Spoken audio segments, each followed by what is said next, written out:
Il y a une question, Monsieur Filoche, qu'on a envie de vous poser aujourd'hui, c'est le dépôt des parrainages pour la primaire socialiste. Est-ce que vous avez ces parrainages? Je les ai, je les dépose cet après-midi à 17 h. Vous en avez combien?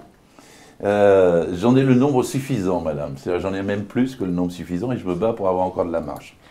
Vous savez qu'ils ne sont pas publics, qu'on n'a pas le droit de les rendre publics. Et deuxièmement, que la commission dite haute autorité qui va juger, il n'y a pas de recours. C'est une sorte de commission d'arbitrage, mais on ne peut même pas saisir celui qui dirige, à la différence... Mais justement, est-ce que vous craignez, c'est entériné samedi, est-ce que samedi vous craignez qu'on vous dise que vous fassiez une mariton, entre guillemets? Non seulement je le crains, mais je crois qu'ils l'ont déjà en tête. Comment ça, c'est-à-dire? C'est-à-dire qu'ils ont dit depuis quelques jours qu'il y aurait que 7 candidats, alors qu'on est 8. Donc je ne crois pas que ça désigne Vincent Peillon, je n'ai pas le sentiment que ça désigne Manuel Valls, et donc j'ai plutôt l'impression que c'est moi qui... Donc la direction du PS, selon vous, a déjà décidé que vous ne seriez pas candidat? Ils l'ont dit au Canard enchaîné, ils ont dit si on désigne Gérard Filoche, ça va nous faire perdre 1 million d'électeurs. Ils se trompent toujours, hein, c'est comme la courbe du chômage.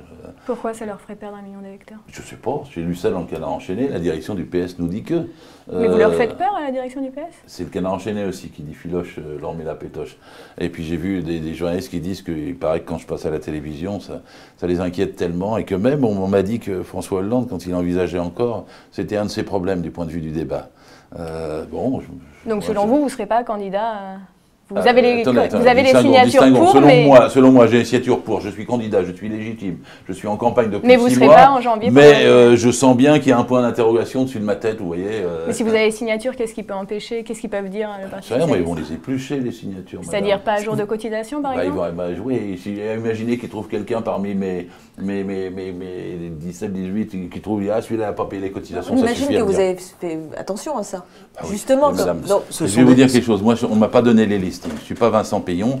Vincent Peillon, il s'est présenté le premier, le 10, il avait déjà les signatures, il avait les listings, il a envoyé même un message à tous les membres du Parti Socialiste, j'en ai reçu un. Moi, j'ai jamais eu la possibilité de faire ça. Pourtant, j'ai quand même fait quelque chose en plus de mes parrainages cet après-midi. Je dépose 13 500 signatures de soutien, qui pour l'essentiel sont socialistes ou ex-socialistes, parce qu'en ce moment, ça bouge beaucoup. Mais 13 500 signatures, je crois qu'aucun d'entre eux n'est capable de le faire. Ça, c'est pour impressionner la direction du PS? Oui, c'est pour essayer de les impressionner, absolument. Vos parrainages, on sait qu'il y a la possibilité d'avoir des parlementaires, des membres du Conseil national, des élus, des grands élus. Qui sont vos parrains? Moi, j'en ai dans chaque catégorie, mais j'ai plutôt sur le Conseil national.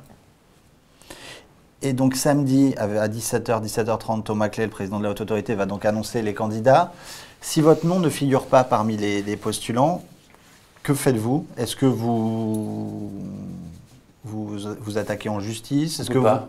On signe un papier comme quoi on accepte que la Haute Autorité décide en dernier recours, comme je viens de vous le dire. Du coup, vous passez outre la primaire?